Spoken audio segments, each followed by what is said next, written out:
Good morning students. Gayatri school Sanchore के YouTube channel में आपका स्वागत है। मैं शांताराम चौधरी। अपन डिस्कस कर रहे थे techniques used in RDT, recombinant DNA technology में प्रयुक्त होने वाली तकनीक, जिसमें अपन वन बाय वन डिस्कस करने जा रहे थे। और सबसे पहले थी जेल इलेक्ट्रोफोरेसिस, दूसरा था अपना ब्लॉटिंग टेक्निक्स, थर्ड कल अपन ने डिस्कस की वो थी पीसीआर पॉलीमरेज चेन रिएक्शन। आज फोर्थ जो टेक्निक्स आपके डीएनए में सिलेबस में है वो है डीएनए फिंगरप्रिंटिंग, या इसको कहते हैं डीएनए अंगुली छाप। डीएनए अंगुली छाप डीएनए फिंगरप्रिंटिंग टेक्नोलॉजी है। इसकी खोज 1985 में एक वैज्ञानिक है जिसका नाम है एलेक्स जेफरीज ने की थी। ये बहुत इंपॉर्टेंट, कई बार पूछा जा सकता है कि डीएनए फिंगरप्रिंटिंग की खोज करने वाले वैज्ञानिक का नाम बताइए। 1985 में एक वैज्ञानिक एलेक्स जेफरी नामक वैज्ञानिक ने इस तकनीक को खोजा था कि सर ये डीएनए फिंगरप्रिंटिंग है क्या, और इस डीएनए फिंगरप्रिंटिंग पर कार्य करने वाले भारतीय मूल के अमेरिकी वैज्ञानिक डॉक्टर हरगोविंद खुराना ने भी इस तकनीक पर कार्य कर चुके हैं, और कृत्रिम रूप से जीनों को निर्मित किया जा सकता है। अब के सर ये कब की जाती है, क्या टेक्निक्स हैं, तो वो यहाँ पर मैंने बता दिया आपको। सिंपल सी है, इस थियोरेटिकल पोर्शन को आपको समझना है कि इस तकनीक में डीएनए के छोटे खंडों को रेस्ट्रिक्शन एंजाइम की सहायता से तोड़ा जाता है। क्लियर?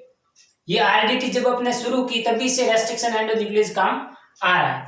तो इस जिसका अंगुली छाप हमें प्राप्त करना है उसके डीएनए को सबसे पहले क्या करेंगे, रेस्ट्रिक्शन एंडोन्यूक्लियस एंजाइम की सहायता से छोटे छोटे फ्रेगमेंट में तोड़ेंगे। तोड़ने के बाद दूसरी टेक्निक अपने पढ़ी थी जेल इलेक्ट्रोफोरेसिस रन करेंगे जिससे बैंड प्राप्त होंगे, और उस बैंड की अपन करेंगे सदर्न ब्लॉटिंग। और सदर्न ब्लॉटिंग के माध्यम से, और सदर्न ब्लॉटिंग है वो किसके लिए की जाती है, अपन पहले ही डिस्कस कर चुके हैं, वो किसके लिए थी, डीएनए के लिए। तो ये सदर्न ब्लॉटिंग है वो डीएनए के लिए संश्लेषित की जाएगी। अब सदर्न ब्लॉटिंग तकनीक के द्वारा अब इसकी लास्ट में क्या करेंगे, जेल लोड सिस्टम में एक्सरे प्लेट या यूवी अल्ट्रावायलेंट रेज प्रकाश की सहायता से इस बैंड को क्या कर लिया जाता है, अलग किया जाता है। ये जो आपकी टेक्निक्स हैं, इस पूरी टेक्निक्स को डीएनए फिंगरप्रिंटिंग के नाम से जाना जाता है। तो सर ये क्यों की जाती है, जब कोई आपराधिक प्रवृत्तियां होती है, मान लो किसी ने किसी का कल भी आपको पीसीआर में भी बताया कि बलात्कार कर लिया या फिर किसी ने किसी का मर्डर कर दिया, तो उस संदर्भ में है वो इस व्यक्ति विशेष का डीएनए लिया जाएगा। अब कोई भी व्यक्ति हो, मैं हूं, दूसरा कोई सामने वाला व्यक्ति है या अन्य कोई भी व्यक्ति है, तो उसमें पूरे शरीर की किसी भी कोशिका से अपन डीएनए लेंगे तो उस पूरी कोशिका का डीएनए का जो सीक्वेंस है, अनुक्रम है, वो हमेशा कैसा रहेगा, एक जैसा रहेगा। तो मान लो किसी व्यक्ति ने दूसरे व्यक्ति का मर्डर किया है, बलात्कार किया है, तो उसकी छाप है वहां पर छूट जाती है। ठीक है, तो उस छाप को अपन डीएनए सैंपल लेकर के जेल इलेक्ट्रोफोरेसिस से दोनों व्यक्तियों की रन करवाने से पता चल जाएगा कि यहाँ वास्तव में इसने इस व्यक्ति का मर्डर किया है या इसने इस व्यक्ति का क्या किया है, बलात्कार किया। तो बलात्कारिक प्रवृत्तियां, आपराधिक प्रवृत्तियां के लिए इस टेक्निक्स को है वो काम में ली जाती है। तो क्या है टेक्निक, सिंपल सी है। जिस व्यक्ति की अंगुली छाप प्रिंट हमें प्राप्त करना है, फिंगर प्राप्त करना, अंगुली छाप प्राप्त करना है, उस अंगुली छाप प्राप्त करने वाले व्यक्ति का डीएनए आइसोलेट करेंगे, रेस्ट्रिक्शन एंडोन्यूक्लियस एंजाइम की सहायता से तोड़ेंगे, and then run gel electrophoresis के माध्यम से इसके बैंड प्राप्त करेंगे, और जैसे ही बैंड प्राप्त हो जाएंगे तो अपन उसकी क्या करेंगे, डीएनए के लिए सदर्न ब्लॉटिंग, और सदर्न ब्लॉटिंग के माध्यम से अब एक्सरे या पराबैंगनी किरणों के माध्यम से इसको अलग से क्या कर लिया जाता है, विश्लेषित कर लिया जाता है। ये पूरी जो टेक्निक्स है, इस टेक्निक्स को कहते हैं डीएनए फिंगरप्रिंटिंग। आगे यहाँ पर लिख रहे हैं कि डीएनए में उपस्थित नाइट्रोजन बेस पेयर के विशिष्ट अनुक्रम के कारण एक व्यक्ति विशेष की छाप या चित्र सदैव एक जैसा प्राप्त होता है, चाहे वह शरीर के किसी भी अंग की कोशिका से क्यों लिया गया न हो।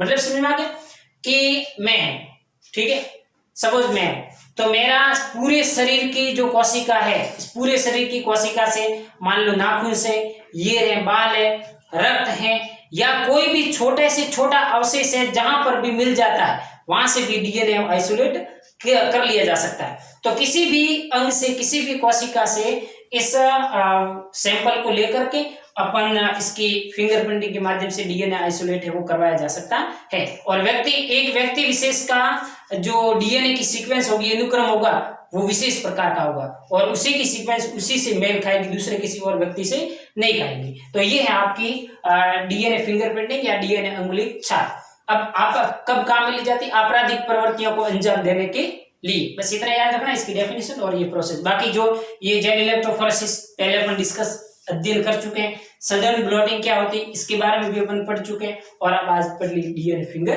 प्रिंटिंग। एक है मॉलिक्यूलर मार्कर जिसको कहते हैं RFLP, जो 5वीं टेक्निक्स लास्ट एंड फाइनल, उसको अपन अभी डिस्कस कर रहे हैं। तो 5th टेक्निक्स है अपनी RFLP। RFLP का आपको पूरा नाम याद रखना, इतनी लंबी टेक्निक्स कोई पूछेगा नहीं आपको। ये रिसर्च अनुसंधानात्मक एक टेक्निक्स है, तो RFLP का पूरा नाम याद रख लेना सफिशिएंट है।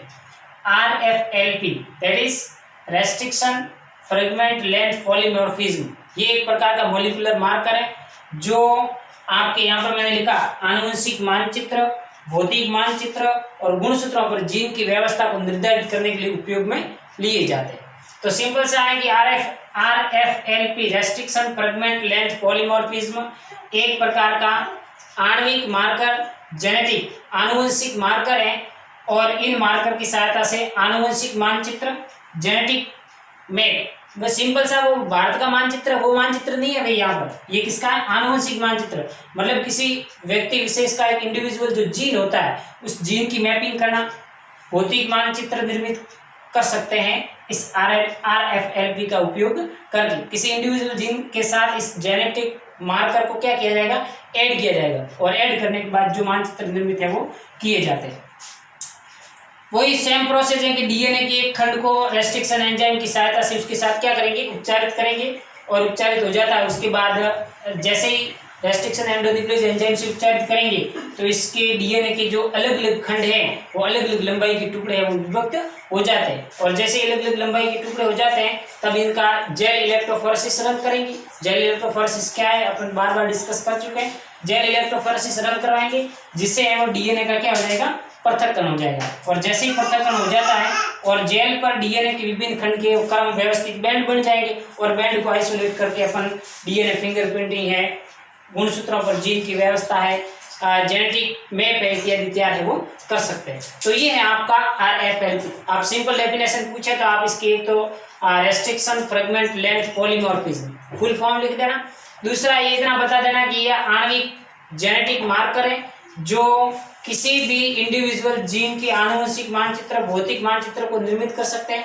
कि सर इसका एप्लीकेशन पूछे, अनुप्रयोग ऑफ द RFLP का उपयोग कहाँ कहाँ पर किया जाता है? तो RFLP को उपयोग डीएनए फिंगरप्रिंटिंग के निर्माण में। और डीएनए फिंगरप्रिंटिंग क्या है इससे पहले अपन टेक्निक से डिटेल से पढ़ चुके हैं। तो डीएनए फिंगरप्रिंटिंग के निर्माण में इस मार्कर को क्या ले सकते हैं? उपयोग में ले सकते हैं। दूसरा, गुणसूत्र पर जीन की व्यवस्था किस प्रकार है इनको अपन अरेंजमेंट देख सकते हैं, आनुवंशिक मानचित्र तैयार कर सकते हैं, भौतिक मानचित्र तैयार कर सकते हैं। और इसके अलावा जो ब्लॉटिंग टेक्निक्स हैं उस ब्लॉटिंग टेक्निक्स में भी RFLP को उपयोग में लिया जा सकता है। तो सिंपल सी डेफिनेशन और ये आपका एप्लीकेशन मैंने बता दिया। मॉलिक्यूलर मार्कर है, इतना सा आपको क्या रखना है तैयार।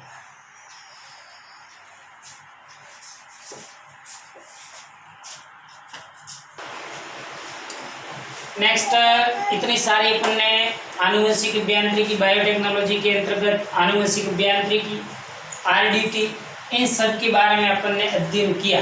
तो कि सर इनसे जो RDT के अंतर्गत अपन ने इतनी बहुत सारी टेक्निक्स पढ़ी, इनके अनुप्रयोग पढ़े।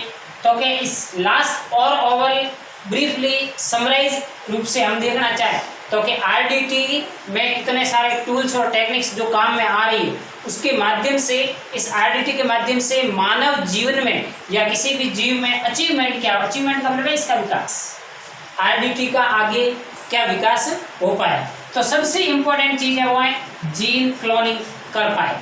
ठीक है। इतने सारे टेक्निक्स हैं, इतने सारे टूल्स और टेक्निक्स के माध्यम से अपन किसी भी इंडिविजुअल स्पेसिफिक ऑर्गेनिज्म की क्या कर सकते हैं, जीन क्लोनिंग कर सकते हैं। और जीन क्लोनिंग संभव है तो सारे के सारे मॉडिफिकेशन चेंज करवा करके अपन उन्नत किस्म की प्लांट के साथ प्लांट ब्रीडिंग करवा सकते हैं, पादप प्रजनन की क्रिया के माध्यम से उन्नत किस्में हैं वो विकसित कर सकते हैं। तो ऐसी जीन क्लोनिंग के माध्यम से क्या क्या अचीवमेंट आरडीटी ने पाया है और वो अपन प्रकृति में अभी भी फेस टू फेस देख भी रहे। तो पहला है नाइट्रोजन स्थिरीकरण करने वाले निफ जीन की क्लोनिंग, यानी कि वायुमंडलीय नाइट्रोजन का फिक्सेशन लेग्यूमिनेसी कुल के पादपों में प्राकृतिक रूप से होता है।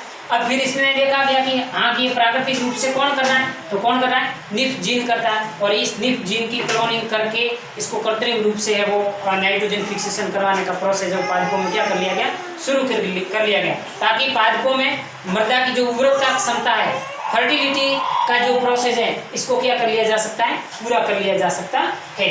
दूसरा एक हीमोफीलिया आनुवंशिक बीमारी है। आनुवंशिक बीमारी एक होती है जन्मजात होती है, वो जन्मजात होती है जो पहले माता पिता में होता है, माता पिता के बाद किस में जाती है, संतति में जाती है, तो वो जन्मजात है। और क्या होता है कि आनुवंशिक बीमारियां हैं वो दूर नहीं होती है, बाहरी वैक्सीन या किसी भी ट्रीटमेंट उपचार करने से ये दूर नहीं होती है। तो अपन इस जीन की एडिशन, डिलीशन, ट्रांसवर्जन की प्रोसेस के माध्यम से है वो जीन क्लोनिंग के माध्यम से इस हीमोफीलिया बीमारी की जीन क्लोनिंग करके उस हीमोफीलिया वाले जीन को हटा करके इस आनुवंशिक बीमारी को दूर कर सकते हैं। अगेन आरडीटी का अचीवमेंट।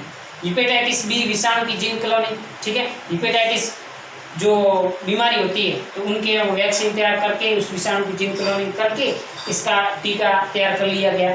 दूसरा मानव वर्धी हार्मोन और इंसुलिन की जीन क्लोनिंग, तो ये बताया ना आपको, मधुमेह की बीमारियों को दूर करने के लिए प्राकृतिक रूप से जीवाणु से इंसुलिन की जीन क्लोनिंग करके मानव के अंदर प्रवेशित करवाने से मधुमेह की बीमारी, डायबिटीज वाले जो पेशेंट है उनको इनसे फायदा मिलता है। मानव वर्धी हार्मोन जो बहुत सारे ग्रोथ रेगुलेटर हार्मोन जो होते हैं जो हमारे शरीर की वृद्धि और विकास के लिए बहुत ही जरूरी होते हैं और आवश्यक होते हैं, तो उनकी क्लोनिंग करके मानव के अंदर प्रवेशित करवा करके उसका वृद्धि और विकास बढ़िया ढंग से हो सकता है।